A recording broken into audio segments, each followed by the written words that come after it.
the most profound is that this couple, this man and woman, have brought forth a new life. And when birth happens the way God meant it to happen, which I believe is at home, amongst, some good attendants that you know very well, and that the baby is delivered by the father, it's an incredibly touching moment.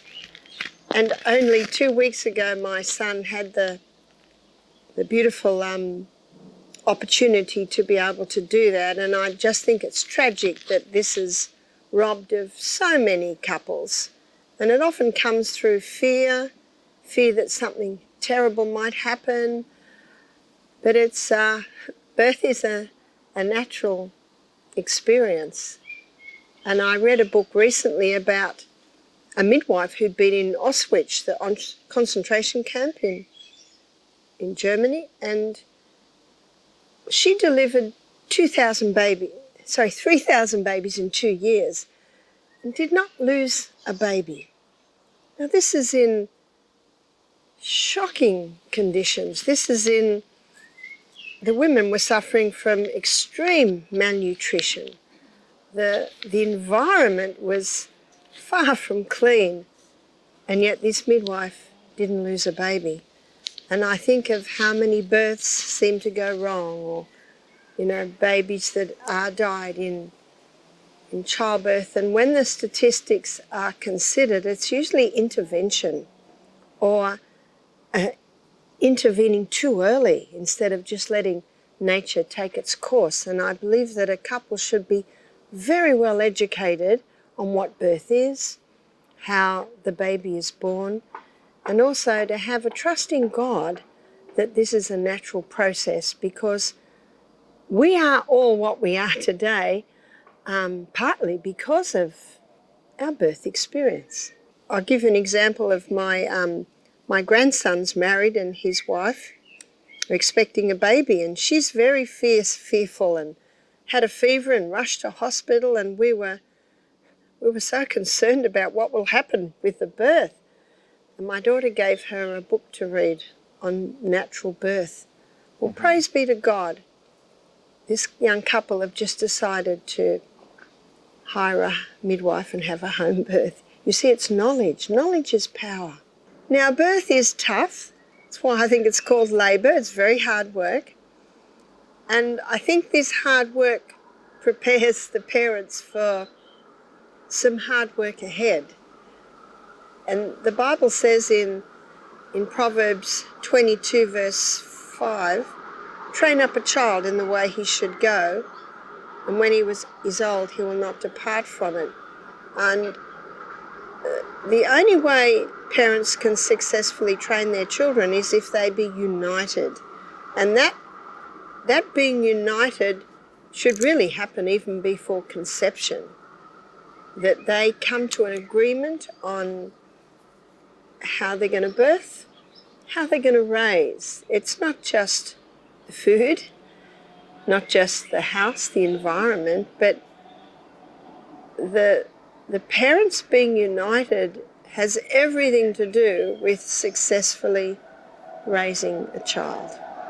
I'll give you a very important point, and there's one verse in the Bible, it's found in Ephesians 5:33, that says, nevertheless, let every one of you so love his wife as himself, and the wife see that she reverence her husband.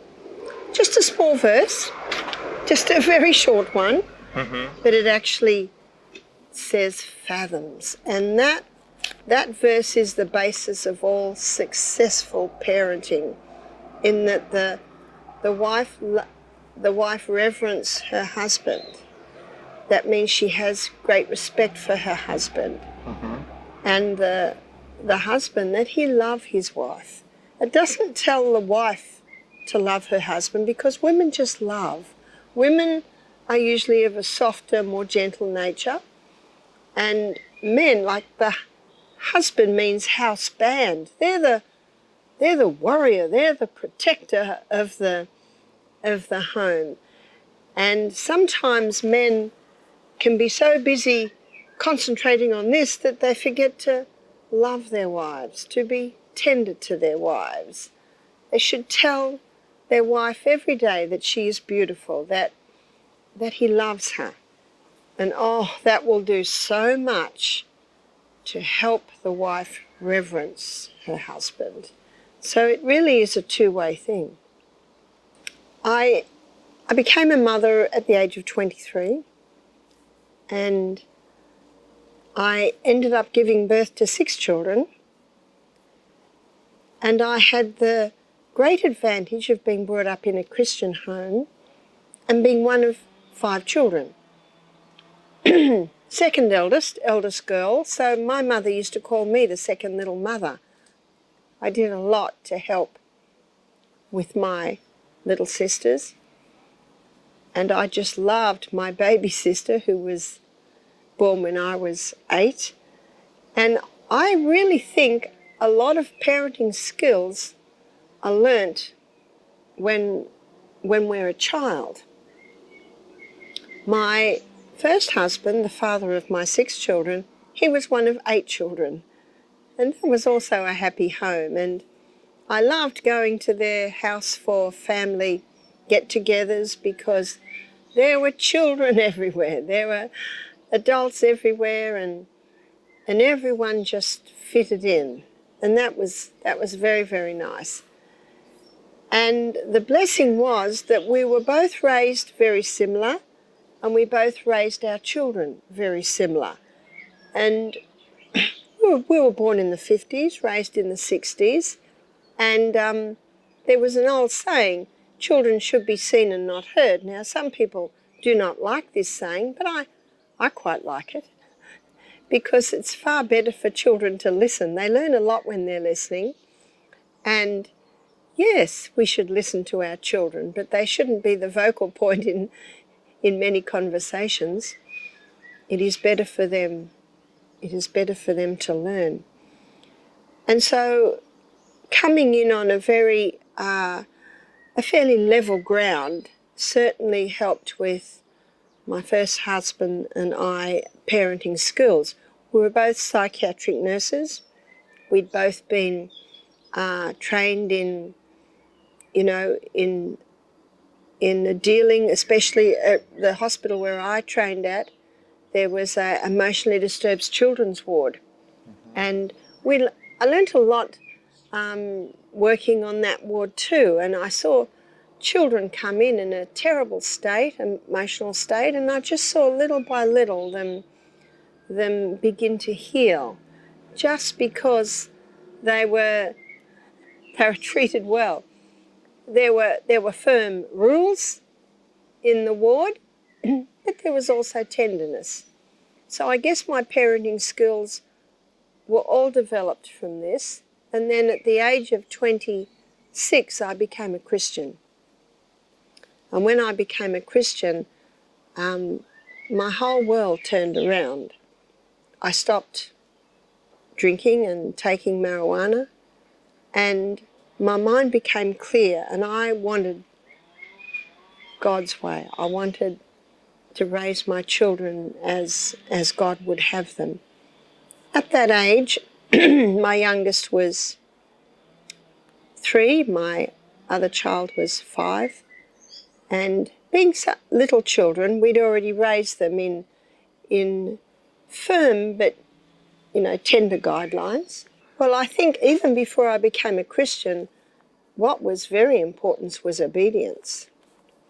And both my first husband and I, being raised in a home with a lot of children, obedience was very, very important, and disobedience was fairly swiftly dealt with.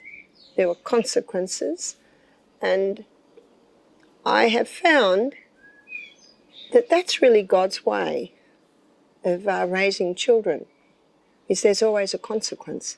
And no matter what we do through life, no matter who we are, where we work, there's always a consequence. So it's the kindest way to raise children, really, is that there's always a consequence to every action. What I also wanted to develop in my children was the wonderful gift of service. So from a very young age, we taught our children to help. We taught them to keep their rooms tidy, to pick up their toys. We taught them to clear the table after the meal, to set the table before the meal, to have them helping me in the kitchen, to help me gather the kindling for the fire, to help in the garden. And it alarms me today, I see so many parents not teaching their children to work. And when you work, you really serve. Because that's what work is, you're doing a service. And the younger you teach your children, the easier it is. Because children, if left to themselves, they just want to play all day. But I have found that children do love to help. When you don't teach a child to work, you deprive them of the joy of accomplishment. And that's one of the beauties of work, is feeling the reward or seeing the reward of what your work was able to achieve. I wanted to see also in my children self-reliance and also an ability to entertain or occupy themselves. And if left to themselves, children will naturally do this. Children, I think, today are too entertained. And a little girl said to me recently, "Are you ever lonely?" I said, "I'm never lonely." She said, "Are you ever bored?" I said, "Never. I'm never bored." A.A. Milne, the poet, famous poet, he said, "The world is full of so many things. We should all be as happy as kings," which just shows that an internal restlessness often comes from a person who has no direction, no goals, whereas work and service, they certainly teach that.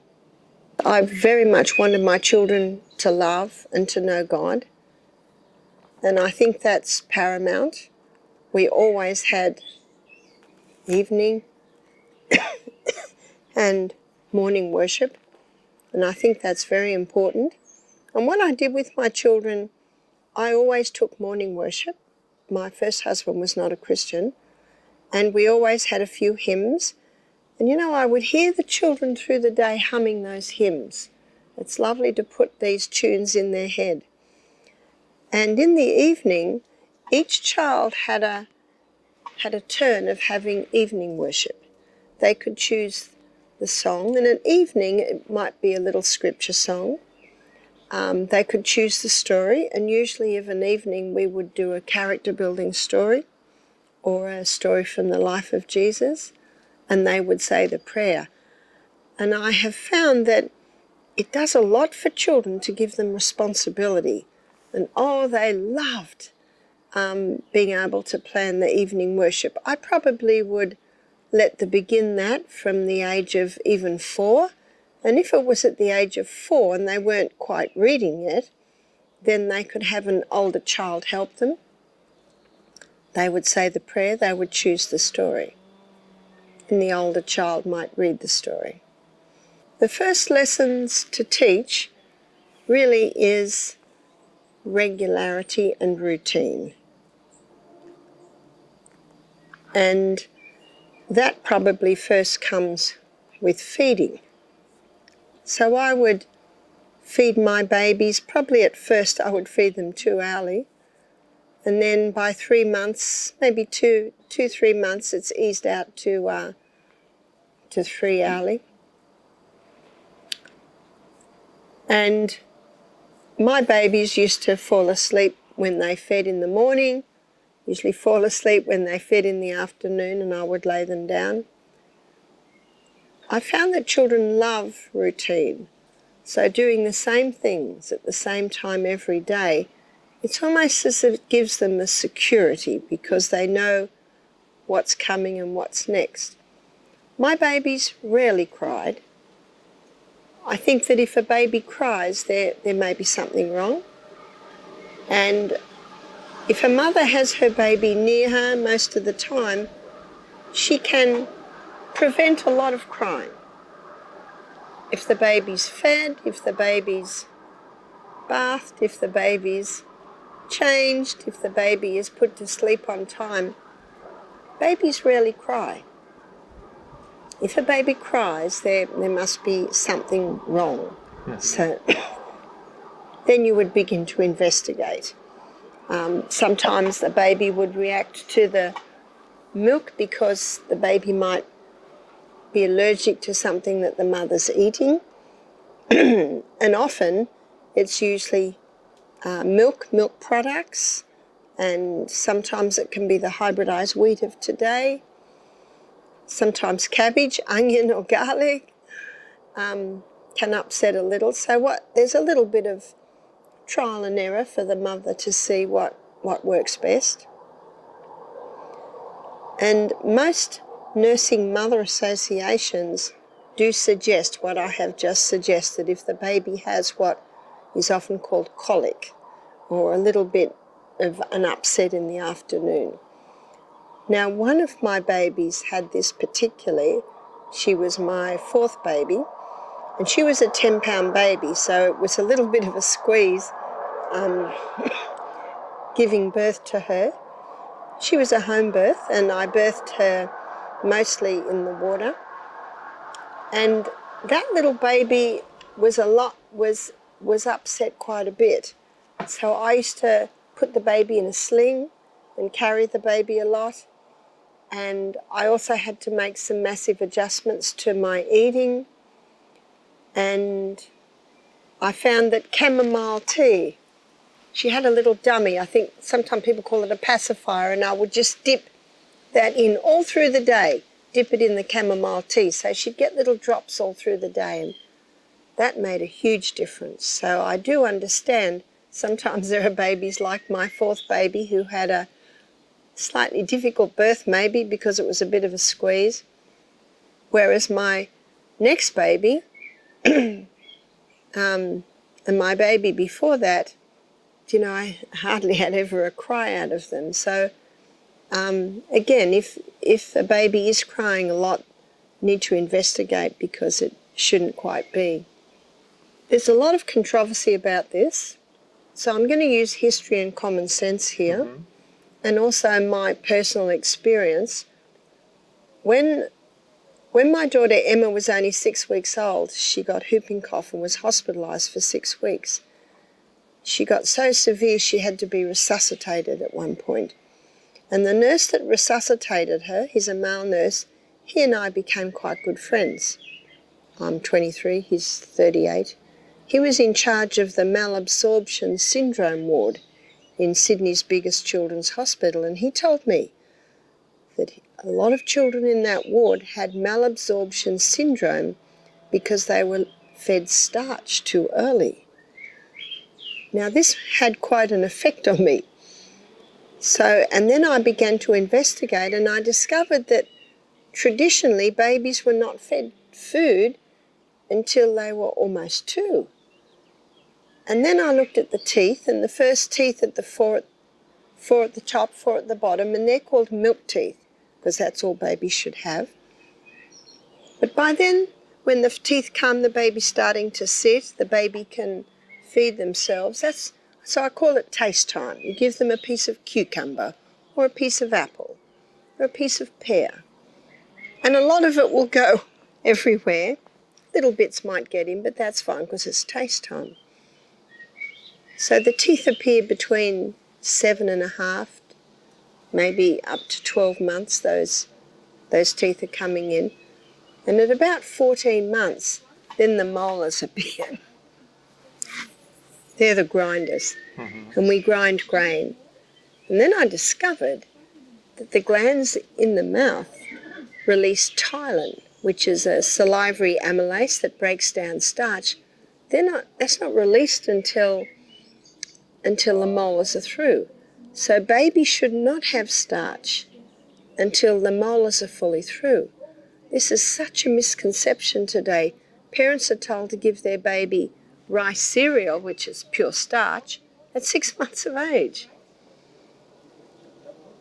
And the mother's told, if you give this to the baby at night, they'll sleep through the night. I say, yes, the baby will sleep through the night because it's knocked out, because it's got this lump in its stomach it can't digest. And so I never gave my babies food until they could sit, until they could feed themselves and had a couple of teeth. Then it was taste time. And not until the molars were through, that might be 18 to 20 months of age, only then did I give them cereals or breads or legumes. And I look at my babies today, they're all adults and giving birth to their own babies. They're strong, they're intelligent, they're musicians, they excelled at everything that they did. Now my son James, my second born, he was not interested in food till he was 16 months of age. And he was not interested in food till he, and then I realised till he had his molars. So he was this little boy running around and he'd never eaten food. And some people will say he will be malnourished. Well, James definitely wasn't malnourished. He grew strong. He looks like a bodybuilder today. He's a master builder. He's an incredible musician on the panpipes. He certainly didn't suffer. And yet many children do suffer by being introduced to food too young. Some people say, my baby's grabbing for the food. I say, they'll grab for anything. So it was easy because I never made baby food. So easy. So the first foods, I always introduce raw foods. So it would be a piece of apple, piece of cucumber, celery, carrot. And they're teething at that stage. So those hard foods are nice on their gums. I've also read some dentist reports saying that people's teeth and gums and jaws don't develop properly because they're just given slop, soft food. Whereas the jaws and the gums and the teeth, they should have these hard foods. And so probably by about 12 months, I would steam a piece of cauliflower, a piece of broccoli, a piece of carrot, and I would put it on their tray. And they would see the colour, they would taste the taste. I never mashed all the food up together. And remember what we're aiming for, the child to be as independent, to be as self-reliant as possible. So when you do this, the child is feeding themselves. They're investigating the different colours, the different tastes. By the 20 months, they're probably, and by 2, they're eating everything we eat. So they just eat what we eat. From a very young age, you can do this. I'll tell you something that happened with my little grandson. He was allergic to his mother's milk because she was eating foods he was allergic to. So they put him on goat's milk, so he's bottle fed. He's 10 months. I visit, and my daughter-in-law puts the bottle in his mouth and puts him on the lounge. And I said, can I feed the baby? Because I think even if the baby's bottle fed, you must hold them. You must talk to them. And they love it when you talk to them. So I'm feeding him saying, you are so beautiful. You are the most beautiful. And he started to push me. He started to pinch me. So I put my head away and I kept it away. And what does that baby want? He wants me to say, you are so beautiful. So about 30 seconds I had my head away. Then I turned around and I smiled. Now the smile tells him, I love you. My face being away just told him I did not like what he was doing.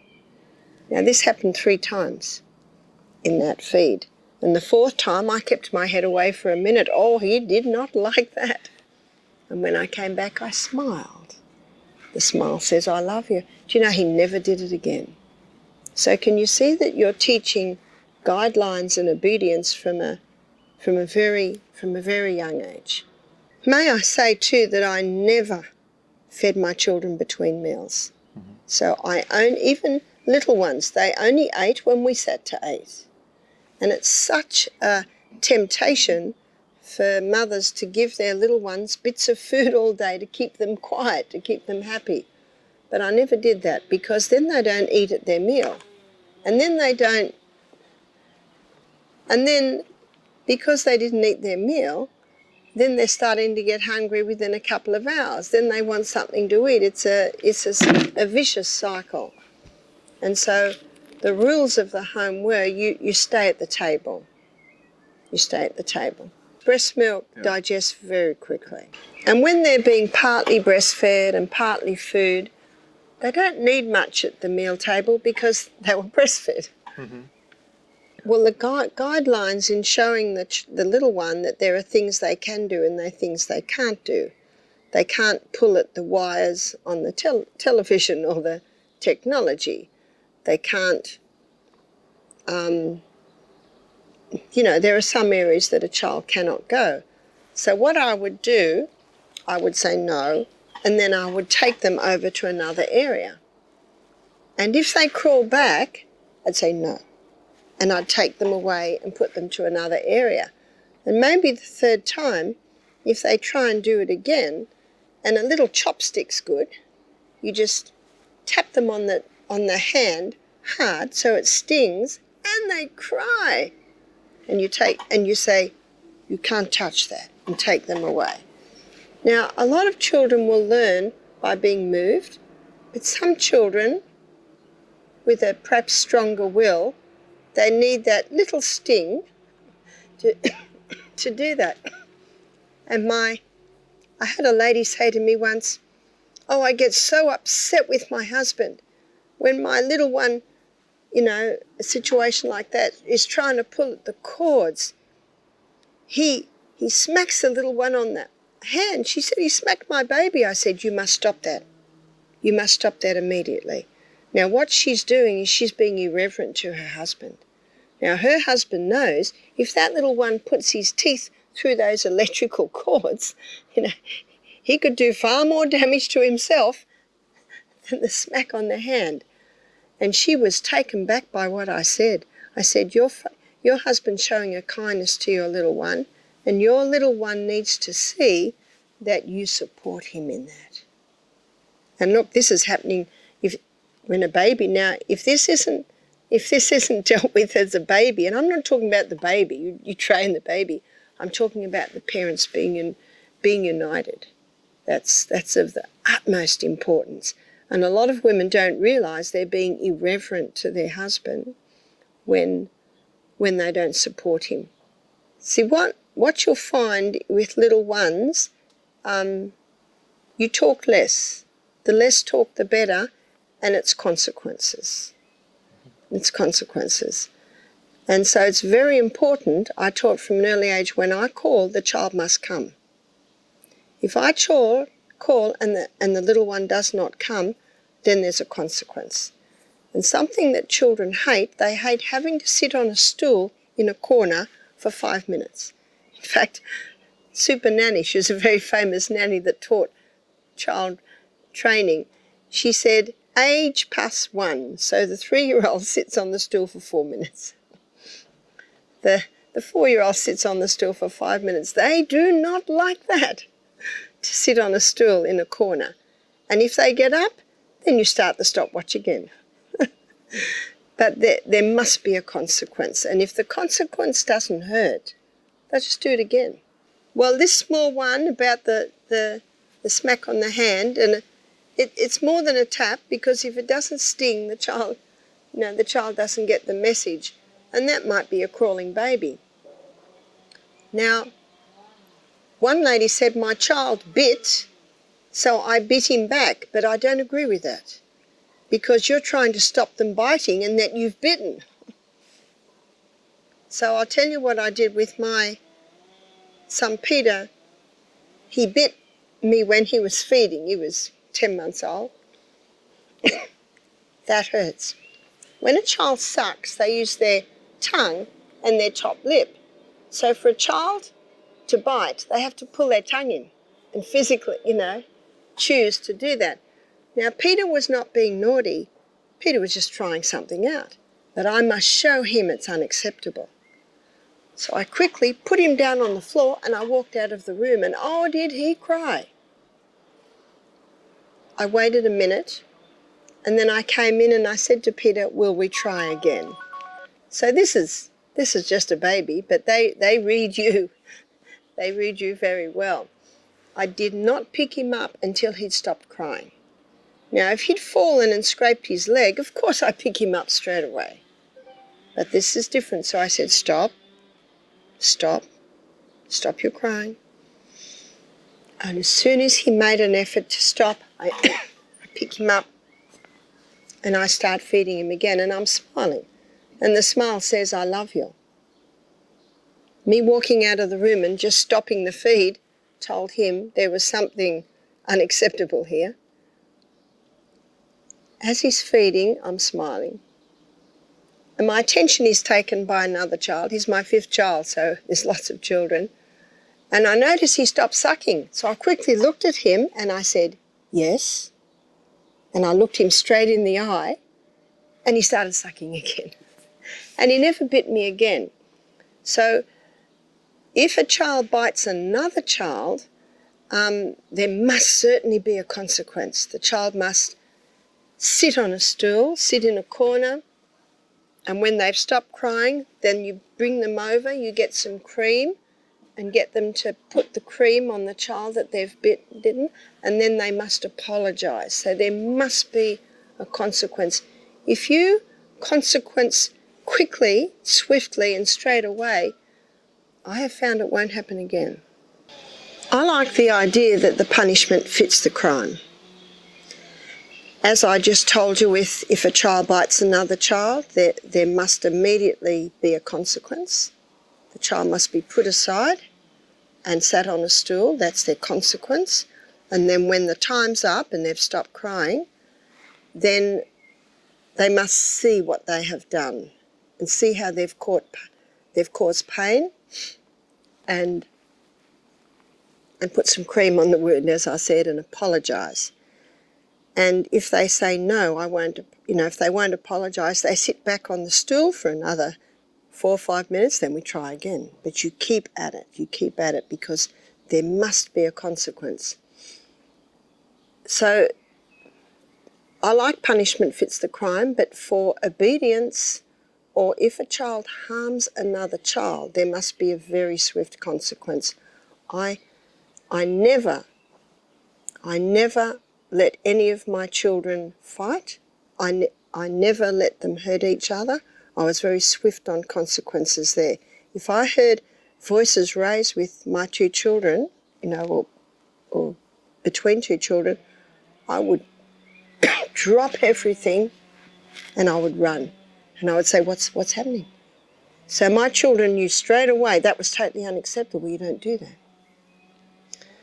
And one would say, he did this, why did you do that? He did this, why did you do that? And I would resolve it, and they had to hug each other and apologise. They did not like that. But see, there must be a consequence.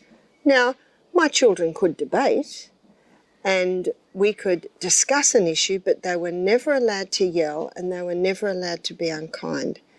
And sometimes, if I heard voices raising, I'd run in, I'd sit in front of them and I'd say, be ye kind one to another, tender-hearted, forgiving one another, even as God, for Christ's sake, has forgiven us. I often used to say that, and that would just calm them. But I think that it's nice to have soft hymns singing in the background or orchestral hymns. That gives a really nice tone to the area, tone to the environment. Now, this takes work, but I have to tell you, we never had fights in our home. And it worked very, very well. And so the results that I saw told me that we're on the right track. And when I became a Christian and began to read God's Way for Training Children, it was a confirmation to me that we're on the right track as well. Corporal punishment has often been misused, and I think that's why so many parents today are against it. And I certainly don't agree with beating the living daylights out of a child. No, no, no. And if parents are not comfortable with corporal punishment, I understand that. Sometimes they're not happy because they were beaten as children. But unfortunately, many parents who have been through this go to the other extreme and are totally indulgent with their child, and there's never any consequences. And that's why I think it's important to use the rule that punishment fits fits the crime, but there must be swift consequences for disobedience. If the punishment doesn't cause pain, the child will do it again. Now, pain may be having to sit on a chair or a stool for 5 minutes. Pain may be they cannot have their friend over. It may be that they don't have their free time that afternoon. It depends on the child. And I'll tell you an amusing story about my friend, and her little boy used to ride his motorbike every weekend. He was only about 10. And most afternoons he would play with his friend. And he always came home late. He always came home at 5:20, and he was supposed to be home at 5. So in her frustration as to what to do, she said to him, "Okay, you choose the punishment. What is going to be the punishment if you don't come home at 5 o'clock?" And he said, "I can't ride my bike on the weekend." She said, "Okay." The next afternoon it was 5:10, and she heard this crying and crying, and she looked out the window, and here was her son walking down the hill, crying and crying, because he knew he'd lost his bike riding on the weekend. Sometimes kids are tougher on each other than the parent is. One lady said to me, "My little girl is 7 and she can have my phone for 1 hour every Sunday." But she said, "I see her picking up the phone through the week." I said, "It's very easy. Every time your little girl picks up the phone through the week, she loses 5 minutes on her Sunday viewing. That will quickly fix the problem." So you can see by what I've explained to you, there's always consequence. And every parent chooses the consequence with what they're most comfortable with. I rarely smacked my children. Rarely. Hardly ever. I can hardly remember. But I started from this age, and there was always a consequence. Whereas my husband, Michael, he used the stick with his children, and he never hit in anger. And that's where most parents that do smack their children make the mistake. You should never hit in anger. If a child has done wrong and they know they're going to get a smack because they've done wrong, they've been disobedient or they crossed the line, then the parents should say, "I'm so sorry you've chosen the smack. Here's the smack." They smack. It must be hard, it must hurt, or it's useless, and there's not emotion with it. So really every parent has to choose what the consequences or the punishment should be. My sister's a ballerina. She's a very elegant woman. She had 4 children. And her girlfriend said to her one day, "Fiona, I don't believe in smacking, and I smack my children all day long. You believe in smacking, but I've never seen you smack your child." She said, "Oh, I always give them a choice." In other words, when they cross the line, that's their choice. Parents should never raise their voices to their children. Never. There is never a time that you should raise your voice. Maybe the only time is when they're down the field and you're calling them. If you raise your voice to your children, they will raise their voices to you. So I'm in my daughter's home in Wisconsin. She has 7 children. Youngest is 3, the next one is 5, the next one is 12. Twin girls are 18, and then a 20-year-old and a 22-year-old. And those little ones are very challenging to Emma. And I've been there sometimes for a week at a time. Never have I heard her raise her voice. Never. Never. And yet I've seen her challenged to the utmost. Yet she never raises her voice. And God can do that for a mother. Because when you raise your voice, when you yell at a child, you're actually saying to the child, I don't like you. You must remain calm at every step. I read where Ellen White said if she felt herself getting annoyed, she would go out of the room and she would not speak until she knew that, again, she was under control. Well, what we started, and I see with our little grandchildren, they always help to set the table. You know, from 18 months, they can get the forks out and put them on the table. And they can get the knives out. And every Friday night it was a tradition, I suppose. The grandchildren would massage Pa's feet. So Michael would put his feet up and my little grandchildren, they started when they were about 2, and he would say, oh, that feels so good. And when you say that, of course, that encourages the child very much. And they look at me and I'd go, Pa's happy. And they would massage his feet. And then they heard about how the guests like massaging their feet. So I said to them one day, would you like to massage the guests' feet? And they looked at me as if, could we? Because the guests are very important people in their eyes. And so every Saturday morning I would take the little boys over. I think they were 3, 5 and 8 at this stage. And the guests just were so happy that these little boys were massaging their feet. And the little boys loved it because the people loved it. And sometimes they'd slip them a little bit of money or a little, help. So can you see it just, service just feeds. The more you serve, the more results, and then you get the feeling of accomplishment. That beautiful feeling of helping someone. From 1 until 2 years, before they get out of the bath, they pick everything up on the edge of the bath. Even as soon as they can walk, when you've changed their nappy, we call it a nappy or diaper, you roll it up and you give it to them and they put it in the bin. And they help to put the clothes away, and you show them where they go. So you have them with them.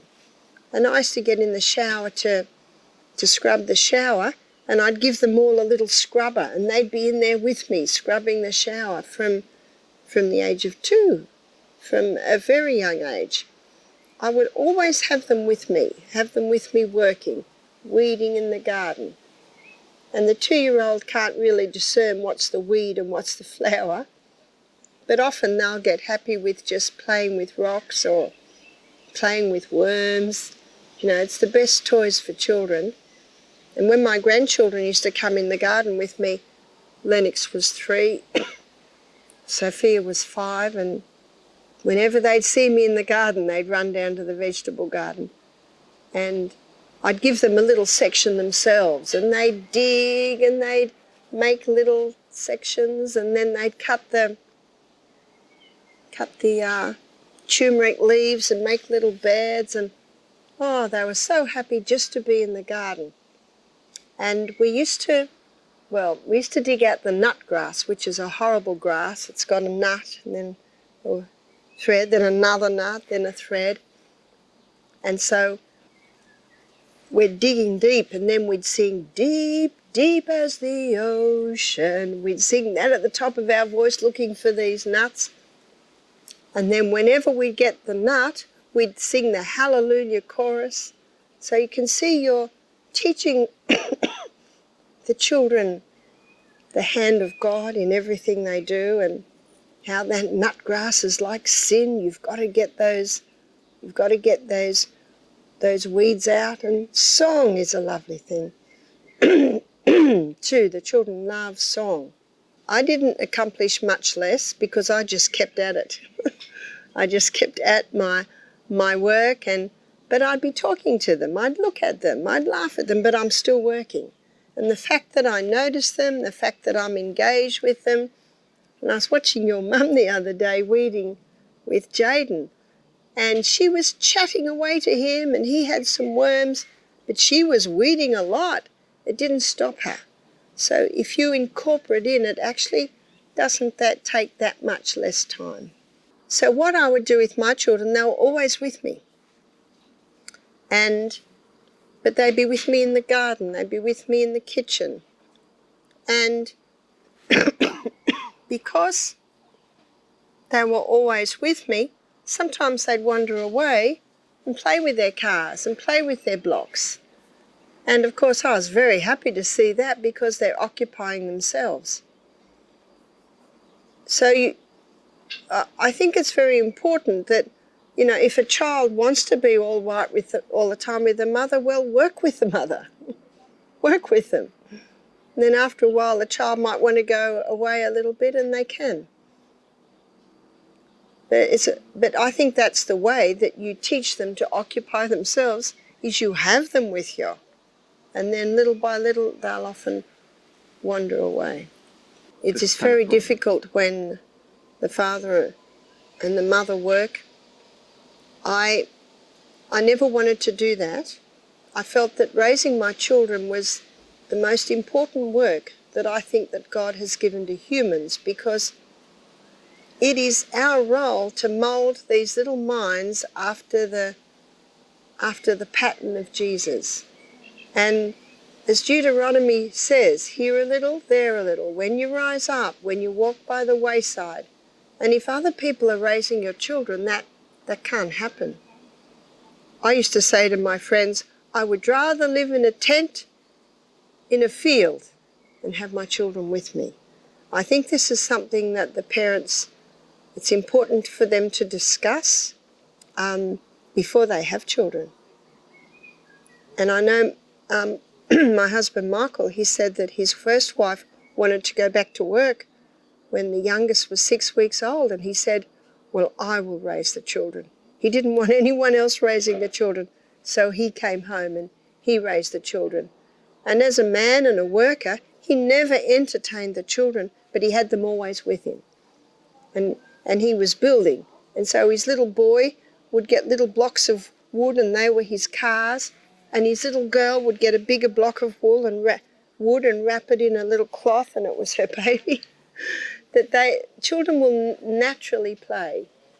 But I think that the children that want to be entertained is because they've always been entertained. If my children wanted to be entertained, it was with me working.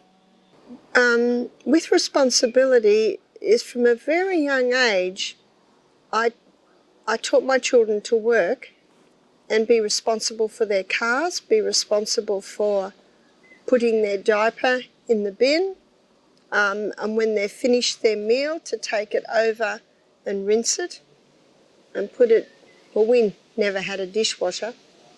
And also from a young age, I had them up at the sink with me to helping with washing the dishes. And I would have them in the kitchen with me. Say we're making an apple pie, I would peel the apples, I would core the apples, and then I would give it to them. And they would have a knife, even from 2. And I would say to the little one, don't cut your finger because I don't want blood in the apple, okay? And they would smile, but it would just help them to be aware, because I don't think that it helps to say, be careful, that really doesn't help them. And I wouldn't give them the sharpest knife in the drawer, but it was a knife that could cut the apple. So you see, there's a responsibility. And then when we serve the pie, I say, when Pa comes in to eat his meal and all the grandchildren are there, I say, this pie for lunch, I peel them and Lennox chopped them. And so I would go over, and you see, there's not a pride in them, but there's just a joy that they contributed to this pie, and then pa is always served first. I don't think children should ever be served first. They should be taught to reverence and respect the older people. They are to wait as children until the adults have been served, then the children can. The most beautiful way to explain God is through nature and also the Bible stories. The Bible Friends are a beautiful set, beautifully illustrated. So my Bible Friends that I have at home are falling apart a little bit, but I read them to all my children. I read them to my grandchildren. In fact, Lennox, my little grandson, recently discovered the story of Jonah. Oh, he loved the story of Jonah. And of course they love the story of David, the story of Joseph, how this young man stood firm for God. And little boys love to see strengths, like in Daniel and the lion's den. And then I see a little later that little Lennox has found all the lions that I've got in the house. The African wooden lions, the little plastic lions, and he's got them all there. And I have a wooden angel, and he's got the wooden angel there, and it's protecting Daniel from the lion's den. And the children are little mimickers, you know, they repeat and want to play those games. And Lennox and Sophia, their parents aren't Christians, so they only learn about God in my home. And then I saw Lennox get a piece of wood, and he had some paper, and he stuck the paper on the wood, and he said, "Look, Nana, I've made an angel." So the Bible stories and through nature, and show them what a wonderful God we serve, and look at the beautiful things that he made. And what I often used to do, we'd go for a walk, and I'd sing the song, "Shall we go for a walk today to see what God has given us?" What can you find that God has given you? And also to pray at night before they go to bed. Just before they go to bed is such a precious time. And all my grandchildren, I always go in and pray with them. So this is how you can weave God, and it's nice to be able to weave it into every part of their life. I saw a mother one day while the children were playing, feeding the child while they were playing. I don't agree with that. I find that if a child only drinks between meals, they're usually hungry at mealtime. And if a child is fussy, I question why they are fussy, because when a child is 18 months old, they'll eat a caterpillar, they'll eat dirt, they'll eat anything. So what happens that a child becomes fussy? And I think it's because they're introduced to chocolates and lollies and pizza. And if you give a child a choice of a lollipop or an apple, of course they're going to choose the lollipop. So my children never had pizza unless I made it sometimes. They never had chocolates and things like that. So at the mealtime, we just sat and ate. But I always started with the raw food first. At breakfast, they'd start with cut up fruit. At lunch, they'd start with a salad. And then we'd bring out the cooked food. So when the Bible says train up a child in the way he should go, this is also talking about eating. And so it's very important to serve the right food, to serve the best food, to serve the nourishing food. And this is where the parents must be united on this. And of course that needs to be worked out early in the piece. And if a father wants to give the child biscuits or lollies between the meals, then the mother needs to say to the husband, we need to have a chat and dialogue with the father. And, you know, and it's common sense. If the child has that between meals, they're not going to eat their vegetables.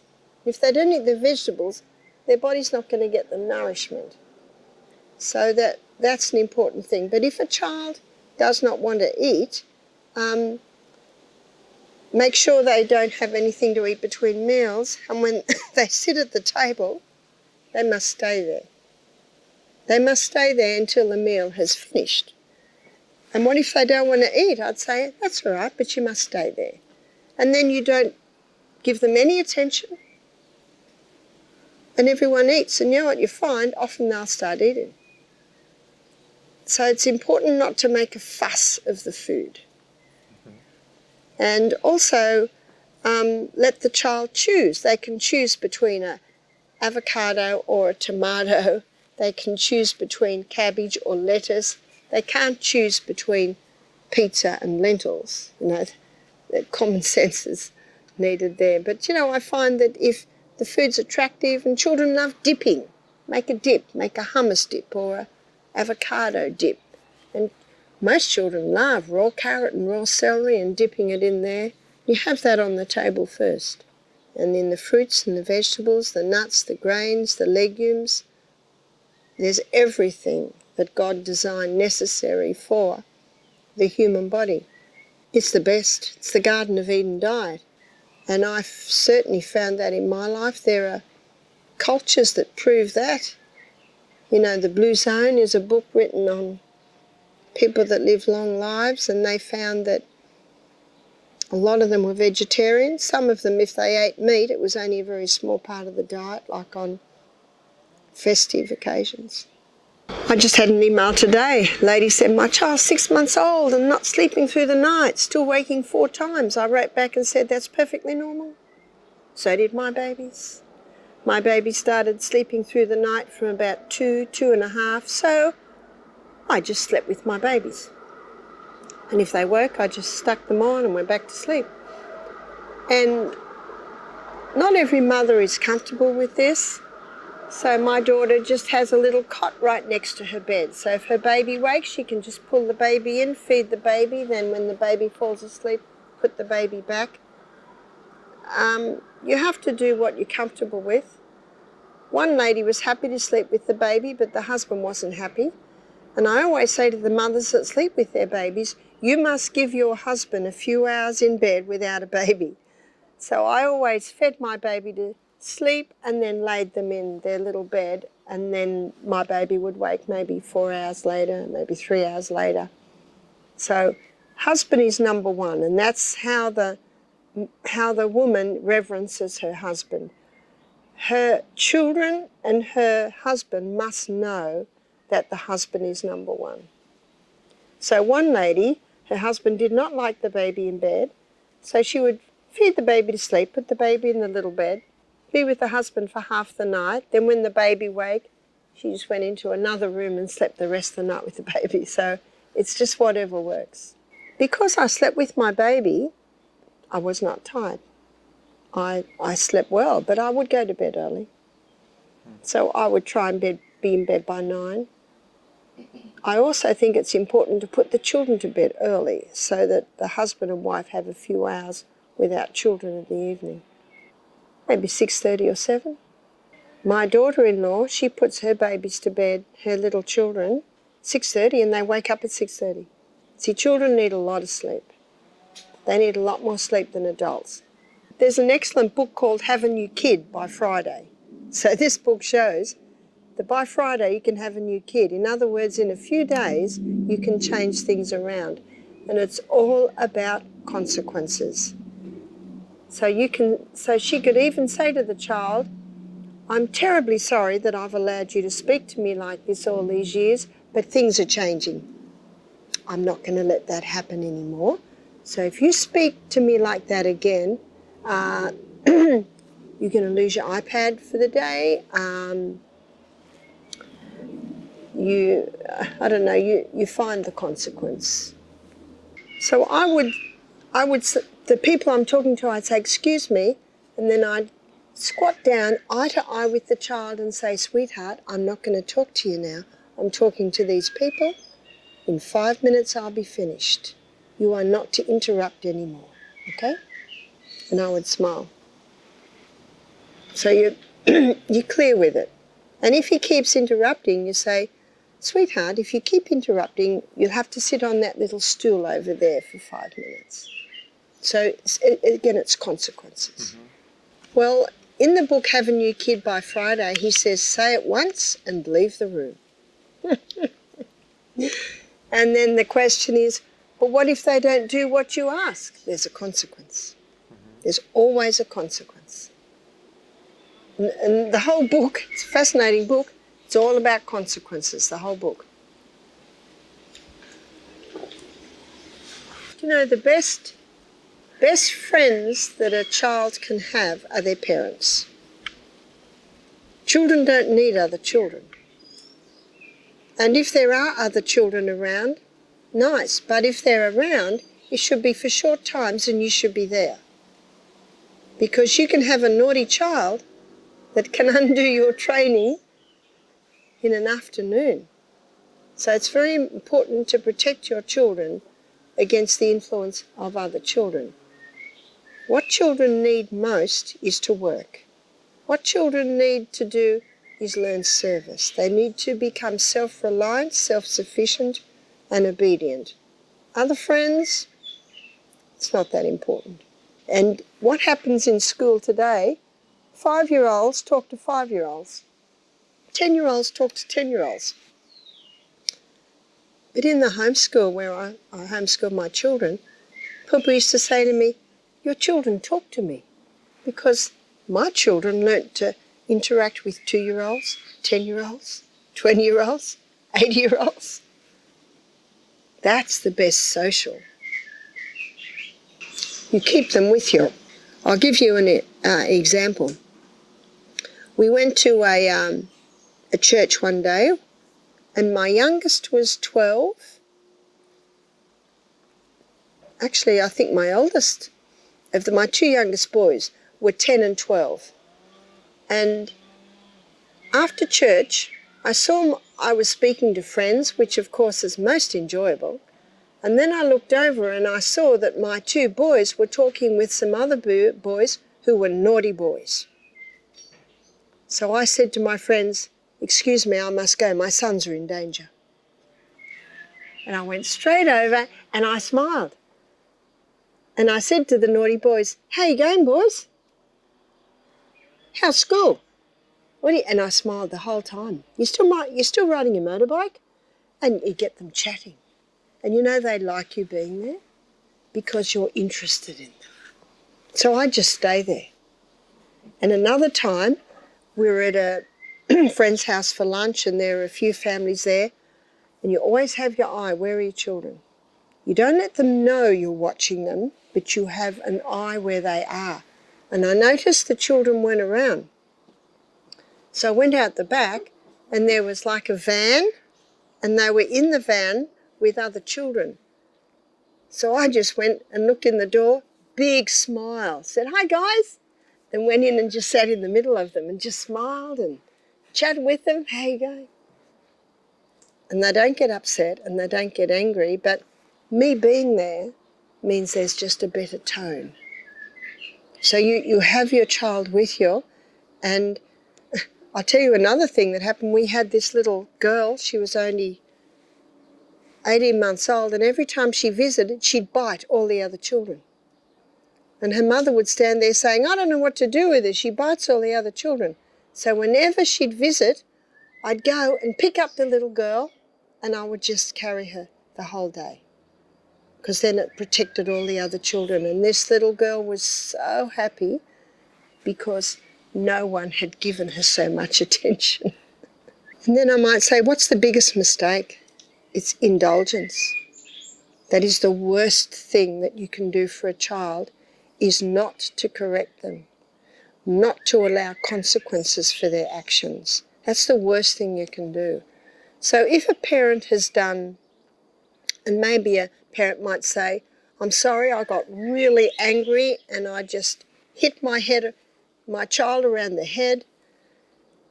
Do you know children are very forgiving? And it's also praying to God, asking for forgiveness and asking for his help. And then you'd have a look, why did you get so angry? Is it because you're going to bed too late? Is it because you're on technology tonight? Is it because you're drinking too much coffee? Is it because you're dehydrated? So it's very important that the mother keep herself well hydrated, well slept, well nourished, and also go to God early in the morning, asking for wisdom and guidance through the day. And she will find that she will have more control over her emotions, because the children they know exactly how to annoy you and irritate you at times. So it's very important you practice smiling and you be calm and and you have a consequence for every action. When a parent doesn't have a consequence for naughty behaviour, it angers them, it annoys them, and then there's more naughty behaviour, then they get angrier, and that's when they're liable to do wrong. But back to the indulged child, very important that the parents get together and they work out exactly what they're going to do so that they support each other. Well, what you have to remember with step parenting is, and it's probably the hardest thing I've ever done, so I was a single parent for 4 years. It was not a difficult time because I'd done all the training when they're little. And I was so glad we had a fire in our home, because that meant we had to go out and find wood. There was work we had to do. And then I became a step parent. And for the first year, my little stepdaughter, who was 11 when we married, she was so happy because there was very nice food and she had some sisters. But then when hormones started to change, she became very difficult. And I had to pray a lot about this. And what I used to do, I'd look for areas where I could win her affections. And the children, we always had a roster. 1 would wash, 2 would dry, 1 would clear the table. And one day my younger son, William, and Michaela were drying the dishes. And we always put the cups upright. And she wanted to put the cups standing on their head. And William said, "Mum, she wants to put the cups upright. We're supposed to put them on their head." And I said, "The person that dries the glass can choose whether they put it upright or downright."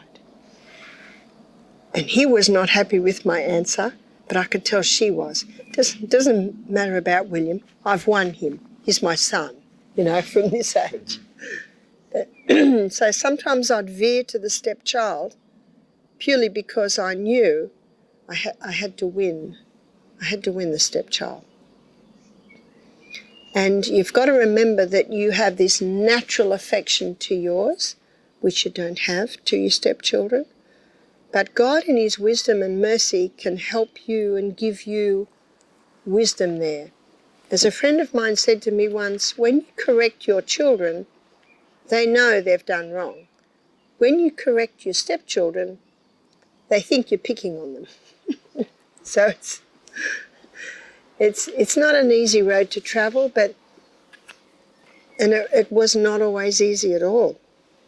But my stepdaughter at the age of 18, she came to me one day and she said, "I just want you to know I'm so glad that Dad married you." Now, I don't think she felt like that in the first few years. But you've got to remember they're not easy, but they grow up. So this is a good question because I have experienced it all. I've experienced my first marriage where he wasn't a Christian and being single mother for 4 years, and then my second marriage. So in my first marriage, I was very mindful to always respect and show reverence to my husband. And I found that when I did that, he supported me. And I prayed much about it. And he was very nonconformist. So he was very happy to homeschool the children. And the government homeschooling was so much work. And then friends visited. And my first husband really liked these friends. And they showed both my husband and I this other form of schooling, which was a Christian form, was accelerated Christian education. He said it's so much easier. It's less work for the mother. And Terence agreed. I couldn't believe it. I just praised God. He even paid the cheque for us to join the school. I just saw that as an incredible answer to prayer. So that's how we got into the Christian correspondence homeschooling. And again, I was very mindful of what was important to him. And because I respected him, I paid reverence to him where I could, I found that he would support me. So it is not an easy road, but I remember one day he called me a very bad name in front of the children. He was angry about something. And I said, "You are not to call me that name, and I'm not going to serve you lunch because of what you've just called me." I needed the children to see that too. I needed for them to see that there was a line that you reverence, but you never allow for something like that. And I served all the children's meals, and he sat there with an empty plate, and I didn't serve him. It was very hard for me. And he sat there saying, "Any leftovers for me?" But I knew I had to make that line of distinction, and he never, ever called me that name again. Well, when my children were little, I just had cloth nappies. And of course I washed them every day. I never covered them with plastic. I always had woolen coverings for them. And I do understand that today most mothers are just using the disposable diapers. And my daughter was able to get diapers made out of starch. And she could put these in the compost bin. She could put them in the fire because they were made out of starch. They were more expensive, but she found that they would, the child could do several wees in them and yet still it would be dry next to their skin. But a lot of mothers today are choosing cloth. And it's a lot easier than the big toweling ones that I used to do with the pins either side. They can be just like little pants with a thick cloth in the middle, and washing those. And I think it's important to look at that. It's certainly a great saving and far better for the baby to have the cloth. Circumcision is a hot topic. As a back-to-nature hippie living in a rainforest, we never considered circumcision. And I read in Ellen White where she said once, one of her quotes, she said, "If God's law had always been obeyed, there would never have been the need for the rite of circumcision." And yet my husband, Michael, who I'm married to today, he believes that circumcision is very important. So if I was married to Michael when I had my babies and circumcision was very important to him, I would have submitted to that. But when my babies were little, the thought of circumcising them was a horrific thought for me, to put them through that pain. But I do understand that on the 8th day, they're not bleeding as much. So really, I just say I leave that up to the parents. Vaccination, I don't say leave that up. Well, of course, it's the parents' decision, but I don't agree with vaccination, and I never would advise vaccination. But I'm not a one to tell someone what to do. If someone asks me, should I vaccinate their children, I say to them, well, my opinion is not, But you should not be making decisions on my opinion. What you need to do is investigate this. Find out what's in the vaccines. And what you'll find out is that the childhood illnesses were almost 80% wiped out before the vaccination was introduced. So why was that? Because of Florence Nightingale, an increase in hygiene, sanitation and nutrition. You see, germs multiply in filth. And so keep the house clean. Keep the house clean and tidy. Give the child peak nutrition, because the body has been created by God to heal itself. And it will heal itself if you give it the right conditions. If he is doing that, keep him near you, and whenever he does it, you hold his hand and take it away and smile and say, no, you must not touch your private parts. And you can get him out of the habit. But do not punish him. What he's done is he's touched his private part and it felt good, so he's touched it again. So now you just need to train him out of that and say, no, you must not. Okay. And that's all I would say. That's a private part. Don't touch that. It is a great honour to be chosen by God to raise children. And that responsibility is to mould them and form them after the likeness of God.